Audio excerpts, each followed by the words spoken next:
Baik, Mbak Rahma Alia, mungkin bisa disampaikan secara diulang ya, tadi apa yang sudah disampaikan terkait bagaimana kira-kira tadi dari aspek kemandirian sudah, dari aspek apa lagi namanya permasalahan organisasi itu juga sudah, mengelola waktu gitu kan ya, tidak cepat puas dan sebagainya. Mungkin ditambahkan Mbak Alia.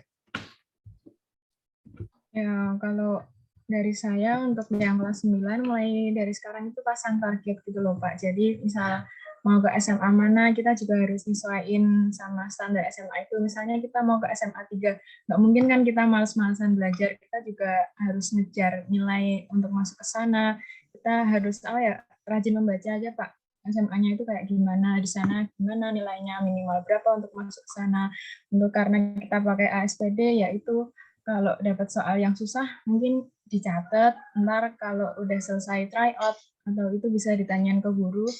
Toh juga soal itu biasanya kayak sama itu loh Pak, tiap tryout ntar tryout pertama, tryout kedua, ntar jenis soalnya itu sama, mungkin cuman beda angka, cuman beda, tapi subbabnya kan masih sama, nomor satu pasti soalnya ini, besok tryoutnya tryout lagi soal nomor satu juga kayak gitu lagi, jadi kemungkinan sama kayak SPD Pak. Terus juga banyakin latihan soal, mungkin bisa minta soal untuk yang luar Bantul, karena SMA 1 teman-teman kan Bantul ya Pak, mungkin bisa minta temen yang di luar Bantul, yang dari Sleman, dari Jogja, mungkin dari Gunung Kidul, Kulon gitu kan, buat bisa perbandingan soalnya gitu loh Pak. Jadi ntar kalau kita kayak kemarin gitu kita dapat soal Bantul lumayan, tapi pas kita minta soal yang anak-anak kota itu lumayan sulit gitu loh Pak, standarnya jadi lebih naik lagi. Jadi itu mungkin buat perbandingan biar pas ASPD itu nggak kaget. Itu aja sih Pak. Terima kasih.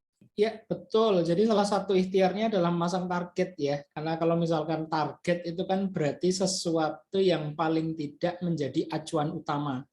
Nah, kalaupun ada apa ya, opsi 2 dan sebagainya itu juga bisa disertakan ya. Jadi paling tidak kita bisa mengukur kalau saya ingin ya dioptimalkan dulu di satu titik. Kemudian titik-titik lain itu ya kalau misalkan kalian belajar mana kurang lebih seperti itu ya. Jadi ada target yang kira-kira utama, kemudian nanti ada opsi 2, 3 dan sebagainya. Utama dalam hal ini tidak bermaksud mengerdilkan atau memeringkatkan atau instansi ya, tapi bagaimana sesuai dengan apa yang kita harapkan. Bisa jadi dengan peringkatnya yang lebih rendah jadi target utama, itu it's okay gitu ya. Karena sebenarnya instansi pendidikan seluruhnya itu insya Allah merata ya, insya Allah merata. Memang ada kultur dulu favorit, kemudian apa namanya yang lain-lain. Tapi memang sekarang mencoba untuk disetarakan ya, disetarakan. Walaupun memang sebenarnya kultur kompetitif tadi, Bapak ada diksi kompetitif tadi ya, itu memang kentara pada sekolah-sekolah yang notabene sudah terlabeli sekolah favorit, katakanlah seperti itu. Nah, kemudian tadi juga bagus ya terkait istilah, Bapak menggunakan istilah disiplin untuk mengeksplorasi ya. Jadi artinya kita tahu target kita seperti apa, budayanya, kulturnya, bagaimana lingkungan sosialnya nanti, dan kemudian masalah ke akademiknya, ke non akademiknya bisa dikaji. Contoh misalkan kan penikmat tayangan ini kan juga banyak yang hobi olahraga ya. Mungkin ada sekolah-sekolah favorit juga yang mengunggulkan aspek-aspek olahraga, bidang olahraga. Entah itu basket, entah itu sepak bola gitu kan ya. Itu berapa kali kan Bapak juga lihat itu ada anak SMA yang latihan di Victory gitu kan ya. Yang ada anjingnya itu loh. Nah, lucu banget itu sebenarnya anjing, tapi kan ya tidak boleh dipegang juga ya, seperti itu. Itu kan banyak dari anak-anak SMA. Karena memang ingin menekuni itu. Nah, salah satunya itu kan ya. Nah, jadi artinya penikmat tayangan ini harapannya kita semua memahami bahwa pendidikan itu tidak serta-merta sekedar untuk ilmu mata pelajaran, tapi juga ada eksplorasi pengembangan diri. Nah, dipilihlah sesuai dengan apa yang diinginkan. Seperti itu. Ingin jadi akuntan, silahkan kalian. Ingin jadi seorang saintis gitu ya. Pak, saya ingin jadi Gundala versi lama. Apa itu? Menjadi seorang ilmuwan. Tapi kok di Gundala versi baru, kok justru jadi security toh, Pak? Nah, itu proses kreatif lain lagi gitu ya. Kalau misalkan ingin menjadikan diri ini apa, nanti silahkan mau menuju ke mana, seperti itu. Mbak Regita ingin menjadi seorang analis, pasti sudah memikirkan. Saya pasti nanti akan jauh atau berbeda dengan teman-teman yang lain. Itu kan sudah kepikiran toh Mbak Regita ya. Kemudian yang namanya kejuruan, yang namanya teknologi, teknik, pasti banyak laki-lakinya. Asumsi itu disiapkan dulu, ya kan? Walaupun dalam realitasnya kita tetap harus berproses belajar, beradaptasi. Nah, poinnya di situ. Kemudian tadi juga ada terkait apa ya istilahnya, ikhtiarnya ya. Jadi Mbak Rahma tadi menekankan terkait ikhtiar. Jadi anak-anakku semua yang menyaksikan tayangan ini ada satu usaha yang harus kita lakukan. Yang namanya usaha bisa berhasil atau tidak, tapi paling tidak dioptimalkan terlebih dahulu. Poinnya kan di situ, begitu. Itu oke. Dari tadi kemandirian sudah, kemudian jangan baperan, jangan cepat puas sudah, kemudian disiplin eksplorasi sudah, membaca target, bagaimana kita harus beradaptasi dan sebagainya. Untuk mempersiapkan ya, paling tidak untuk prepare-nya itu bagaimana, prepare-nya itu bagaimana, itu sudah dipaparkan. Yang lain mungkin selain Mas Okto tadi, selain Mbak Fanya, kemudian Mbak Rahma, Alia. Izin menambahkan lagi boleh? Ya, boleh, silahkan. Ini mengalir saja ya, nanti kalau misalkan Pak saya kelewat, Pak, silahkan nanti disampaikan. Untuk mendekati SPD, yang mendekati SPD itu maksimalin cara belajar. Semisal cara belajarnya itu belajar sambil mendengarkan musik. Nah, semisal enjoy kayak gitu bisa dimaksimalin secara begitu, Pak. Oke, metode ya. Nah, untuk semisal mapel-mapel seperti bahasa Inggris itu perbanyak kosakata, dan mapel matematika, IPA itu bisa diperbanyak menghafalin rumus sama memahami rumus. Untuk bahasa Indonesia juga bisa memahami cara misal struktur kebahasaan dan kebahasaan lain. Terima kasih. Bagus sekali Mas Okto. Jadi kita poinnya adalah karakteristik soal kita pahami ya. Karena bidang literasi dan numerasi itu nanti ada masing-masingnya. Kenapa dibuat konsep atau desain asesmen kompetensi minimum kan salah satunya itu. Dan sebenarnya dalam ASPD kalian sudah menerapkan ya ilmu bahasa Indonesia dan bahasa Inggris ini masuk dalam kategori literasi. Yang di mana literasi itu nanti kan sebenarnya standarnya cuma 2 ya. Kita paham nanti ada teks informasi dan teks sastra. Hanya itu, batasi saja. Gitu ya. Kemudian misalkan di numerasi ada matematika dan juga IPA ya. Paling tidak dari situ pola berpikir kita tahu karakteristik literasi bagaimana, numerasi bagaimana. Sama dengan pola kalian dulu ya ketika bahasa Indonesia Bapak ingat. 1 itu makna kata, 2 tujuan penulisan. Kan sekitaran itu toh sudah jelas. Nanti akan menuju kemana. Oke. Dari karakteristik tadi, terus tadi disampaikan oleh Mas Okto terkait metodenya ya. Jadi bisa mendengarkan musik, kemudian kan ada sistem kefahaman manusia yang berbeda-beda ya. Kita tidak bisa menyamakan satu sama lain ya. Kemudian misalkan Mas Okto dengan Mbak Rahma Alia itu pasti berbeda bagaimana proses belajarnya. Lebih ke audiokah, kinestetikah, audiovisualkah, itu kan nanti bisa mengeksplorasi diri juga ya Mas Okto ya. Mungkin untuk adik-adikmu ini, saya itu kalau paham itu kalau diapakan toh, ya kan? Apakah mendengarkan video itu, maka beberapa kali ketika pembelajaran virtual Bapak mencoba untuk mereport untuk apa, silahkan nanti kalau belum paham cermati lagi, kan ada yang berulang-ulang ya, butuh berulang-ulang itu juga ada ya, ada yang butuh 1 kali belum paham, manusiawi tidak masalah, 1 kali paham nggak hilang-hilang, itu juga ada ya. Kalau kalian baca komiknya itu ingatan fotografisnya Megumi Minami dari komik dan detektif school itu ya, yang ada Q, Kinta gitu, mungkin ada yang pernah membaca. Itu kan sebenarnya salah satu keunggulan atau keahlian. Cuma sayangnya kalau sudah melihat, mengingat, itu nggak hilang-hilang, itu juga repot kadang. Ya kan? Bagaimana sih rumusan misalkan kita ingin mengukur volume tabung gitu kan ya, PR kuadrat T ya kalau tidak salah ya.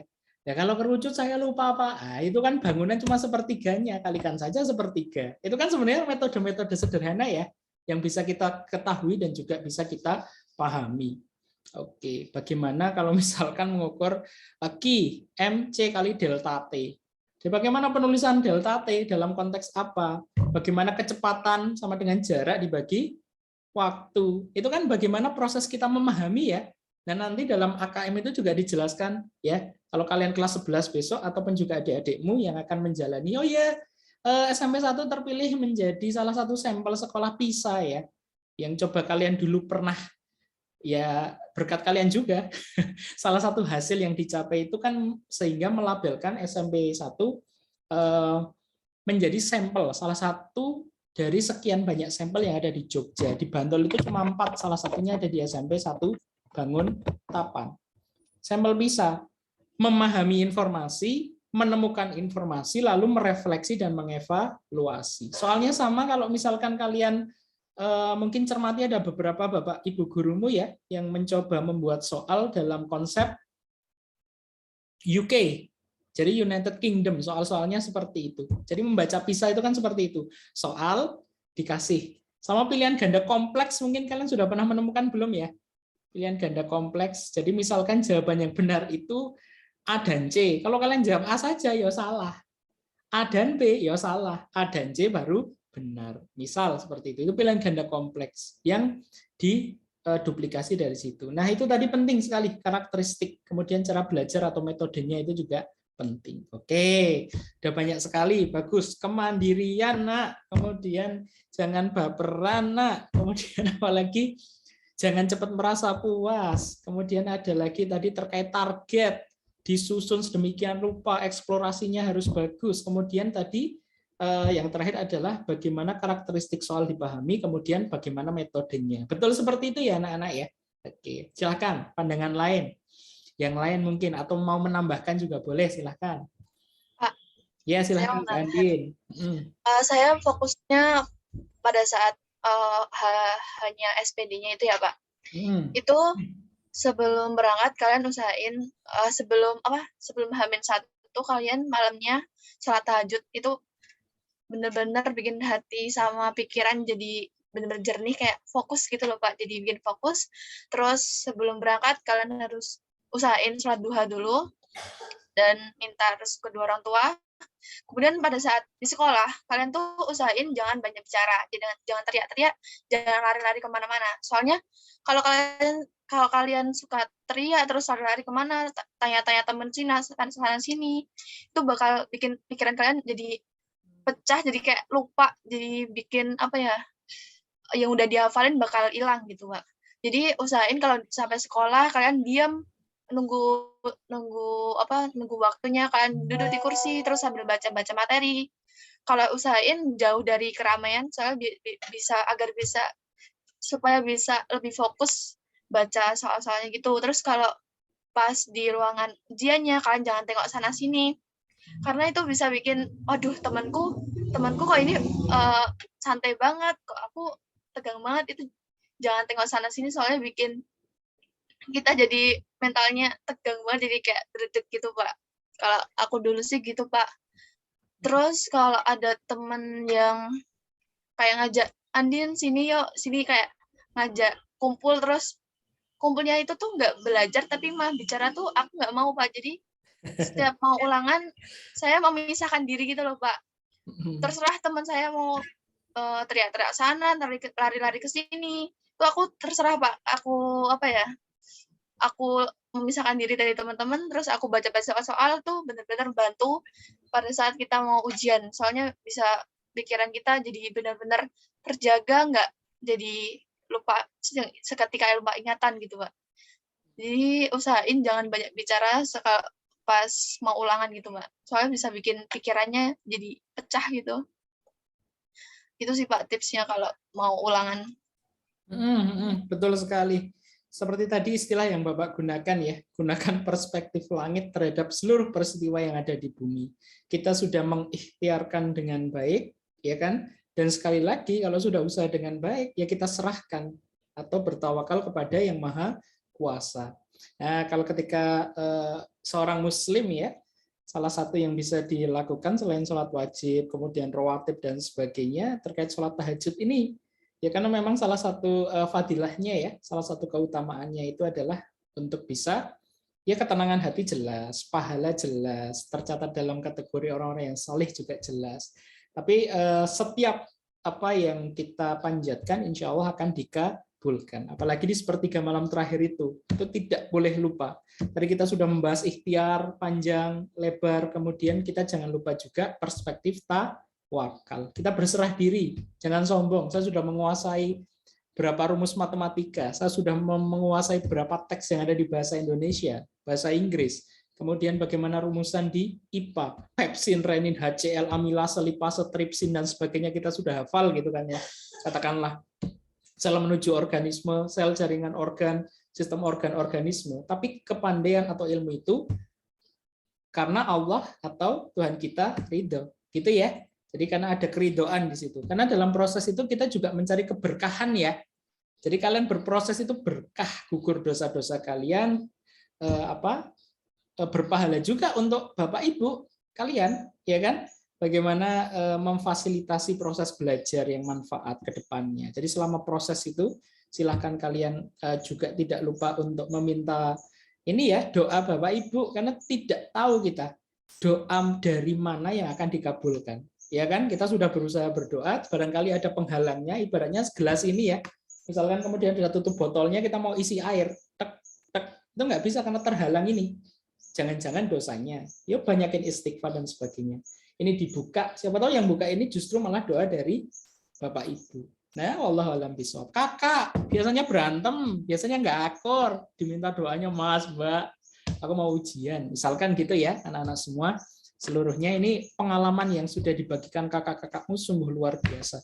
Ya. Kemudian tadi terkait fokus tadi betul ya.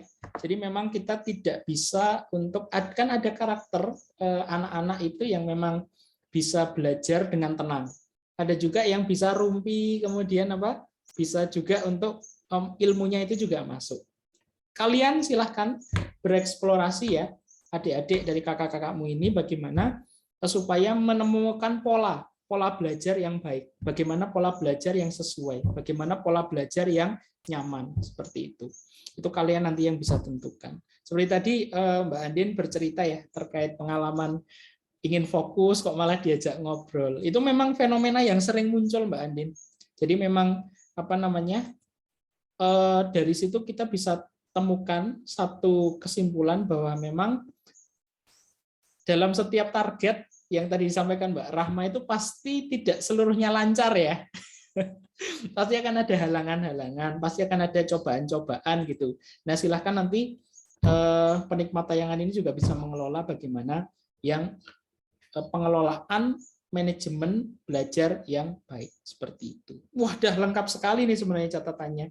Silahkan dari perspektif lain yang tadi sudah ya berkali-kali Bapak sampaikan terkait beberapa hal yang harus dilakukan. Ada perspektif lain mungkin Mbak Regita, Mas Hafi, Mbak Melani? Ada Pak. Silahkan Mas Hafi. Untuk ASPD itu kan sebelumnya ya bagi semua kan. Kalau saya tekniknya ya kalau yang non spiritual, yang semisal bukan ya sholat apa gitu, ya latihan soal. Itu aja. Latihan soal terus, cari soal terus. Kalau saya gitu. Soalnya ngefek banget. Sangat ngefek. Soalnya saya tuh berhasil karena latihan soal terus. Sampai dari pusing. Berbagai sumber ya Mas Hafi ya. Seperti tadi juga Mbak Rahma kalau tidak salah yang menyampaikan ada beberapa referensi daerah ya. Beberapa daerah yang ternyata memang oh ini kategorinya sedang, oh ini kategorinya sulit. Jadi variasi-variasi soal seperti itu penting juga ya.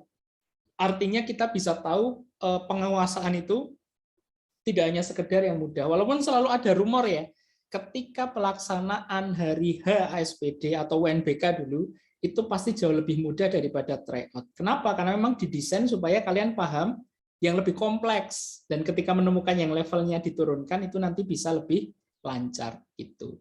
Oke, betul. Masalah drilling dan latihan soal memang nanti batasan perjuangannya itu sampai ASPD ya, karena ketika nanti di sekolah menengah atas itu sudah ada mekanisme lain, seperti tadi disampaikan ya, lebih basisnya itu ke kontekstual, lebih berbasis kepada menurunkan gitu ya, performanya itu dijabarkan seperti itu. Sama seperti membuat laporan itu tadi kan ya. itu kan waduh sistematikanya bagaimana di bab 1 itu menulis pendahuluan gitu kan ya, di bab 2 bagaimana kajian teorinya kita harus sering baca, bagaimana di bab ketiga kita harus tahu metodologi penelitiannya yang digunakan gitu kan, di bab 4 bagaimana pembahasan membahasnya, kemudian bagaimana menyimpulkan, mengkonklusikan, itu kan nanti ada kepakaran tersendiri, tapi dasar dari itu semua pasti berproses. Nah, salah satu drilling soal itu bisa membantu apa? Mencari referensi, nalar berpikirnya itu dulu, kan untuk kajian teori butuh banyak referensi toh. Nah, kerjakan dan sebagainya, nanti akan terbiasa dengan variasi-variasi soal yang cukup beragam. Oke, terima kasih Mas Hafi. Yang belum siapa tadi ya, Bapak lupa, Mbak? Oh, izin Ya, Pak. silahkan Mbak Dari Mei. Andin tadi. Kan Andin bilang apa ya tentang ibadah gitu loh. Nah, sebenarnya kalau ibadah itu harus dari jauh-jauh itu sudah dilakukan. Misalnya baca Quran itu tiap hari walaupun cuma berapa ayat, 5 ayat, 10 ayat kayak gitu. Itu diteraturin gitu, Pak. Terus untuk sholat tahajud ya teratur tapi dikit-dikit dulu, jangan langsung yang banyak rakaatnya kayak gitu loh, Pak. Yang penting kan teratur dulu. Itu sih. Itu yang menurut saya ngaruh gitu loh buat hidup saya. Sampai sekarang ya nggak cuma waktu mau ASPD aja, sampai besok SMA, sampai besok gede itu harus diterapin terus sih Kak, menurut saya. Biar itu kan juga salah satu jalan menuju kesuksesan ya Pak. Yes, dan berkah ya Mbak ya prosesnya, Ya, jadi tidak insya Allah. sekedar kita habis-habisan, ya oke, kita dapat 100 dan sebagainya, tapi apa guna kalau tidak ada berkahnya gitu ya. Berkah itu dalam artian ada sesuatu yang baik terkandung di dalamnya. Efeknya apa kira-kira? Efeknya adalah ketika nanti kita menjalani dari proses ini kan mencapai dapat nilai, daftar sekolah, nanti insya Allah akan dimudahkan dari situ. Begitu. Dan dari proses ibadah tadi kebetulan tahun ini momentumnya agak tepat ya, karena hampir Ramadan ya. Jadi paling tidak ada satu bulan yang kira-kira bisa kita optimalkan dari aspek ibadah. Tentu manajemen kesehatan, belajar dan sebagainya itu juga tidak kalah penting begitu. Oke, terima kasih Mbak Meilani Putri. Ini lengkap sekali ya, ini makanya memang Bapak melibatkan kalian dalam proses ini karena kalian adalah praktisi ya, orang yang sudah menerapkan, berpraktek dan mendapatkan dan sekarang sedang berjuang pada tahap berikutnya, gitu kan ya? Kan perjuangan nggak selesai toh, fokus terus. Tapi dari proses perjuangan yang kalian dapatkan sekarang itu ada bekal dari apa yang sudah kalian jalani kemarin, begitu. Ini ya bagi yang nyimak tayangan ini. Silakan Mbak Regita. Sama kayak teman-teman yang lainnya Pak, kalau misal kayak latihan yang kayak belajarnya kayak gimana, saya dulu tuh pelajarinya dari lingkup diskusi yang dibagi, terus sama nge-review soal-soal, misal sebelumnya ada tryout yang tingkat DIY gitu ya Pak, terus kan kadang dikasih soalnya kembali, nah itu soalnya difotokopi terus kayak di review per nomor itu gimana materinya, yang apa aja sama karakteristik per nomornya juga.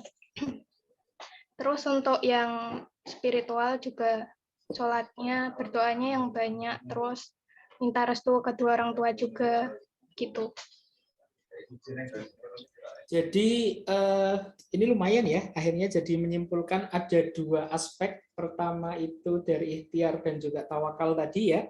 Itu bagaimana kemudian masuk dalam satu konsep, kalau dalam agama Islam itu konsepnya tawazun ya. Jadi ya ibadahnya jalan, kemudian bersosialnya tetap ya. Jangan sampai gara-gara SPD yang melihat tayangan ini kemudian kita menjadi a priori. A priori itu adalah satu sikap di mana ya sudah saya acuh tak acuh saja.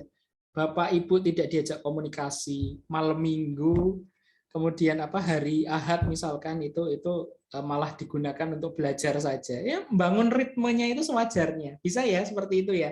Dan kemudian ibadah ya mengalir saja karena nanti bisa jadi insya Allah jadi kebiasaan yang baik. Duha ya juga boleh ya. Kemudian puasa sunnah ketika tidak dalam kondisi bulan Ramadan itu juga bisa dilakukan. Karena kan jauh lebih tenang dan akan lebih memudahkan ya. Seperti itu. Oke, ini sudah lengkap sekali sepertinya ya, anak-anak, tetap anak-anak ya, nggak apa-apa ya. Anak-anak Bapak, terima kasih atas apa yang sudah disampaikan. Sudah menyampaikan semua ya? Atau ada yang belum? Mungkin Bapak terlewat. Sudah semua? Oke, jadi Bapak juga mohon doanya ini supaya adik-adikmu itu nanti bisa menjalani proses sesuai apa yang sudah kalian paparkan berdasarkan pengalaman, kemudian nanti siap untuk berada pada jenjang yang berikutnya, karena biasanya euforianya itu masih ini ya, luar biasa biasanya. ASPD dapat nilai bagus, kemudian nanti mendapatkan sekolah yang diinginkan, tapi kan konsepnya what next, what is to be done, gitu kan ya. Selanjutnya bagaimana? Kalau sudah gimana? Apa yang harus saya lakukan? Nah, di situ menjadi sebuah hal yang cukup penting. Bahkan doa-doa ketika misalkan ada sesuatu yang menyaksikan tayangan ini juga bisa dilakukan. Tidak bisa menggunakan bahasa Arab, bisa menggunakan bahasa Indonesia. Yang penting dari hati saja. Gitu ya, kan juga ada yang kusyuk gitu ya. Allahumma najini fi adil imtihani wal ikhtiari najjahan mutlaqan jayyidan bisiril qadim wa bihaqqil ka Ibrahim alaihissalam. Ya kalau tidak hafal ya silahkan bisa menggunakan doa-doa yang kira-kira dipahami. Begitu. Tidak terasa ya, ini kurang lebih hampir lebih dari 2 jam kita berbincang dengan kakak-kakak Mbak Andin, Mbak Melani, Mas Hafi, Mas Okto, Mbak Rahma Alia, Mbak Regita Devi, kemudian Mbak Revanya Syahla. Terima kasih atas sharingnya. Terima kasih sudah meluangkan waktunya dan mohon doanya supaya adik-adikmu diberikan kelancaran, kemudahan sehingga nanti bisa berproses dan mendapatkan hasil yang optimal dan kemudian langkah-langkahnya diberkahi oleh Allah Subhanahu wa taala. Terima kasih sekali atas waktunya. Salam untuk keluarga di rumah. Itu mohon maaf waktunya tersita dulu selama 2 jam. Setelah ini silahkan untuk bisa melanjutkan aktivitas dan Bapak berharap kalian juga diberikan kelancaran, kemudahan, sukses dalam studinya dan juga pembelajaran-pembelajaran lain yang coba kalian gali, coba kalian timba ilmunya seperti itu, dan semoga mendapatkan kelancaran, keselamatan dunia dan juga akhirat insya Allah. Terima kasih Bapak akhiri. Wassalamualaikum warahmatullahi wabarakatuh. Waalaikumsalam.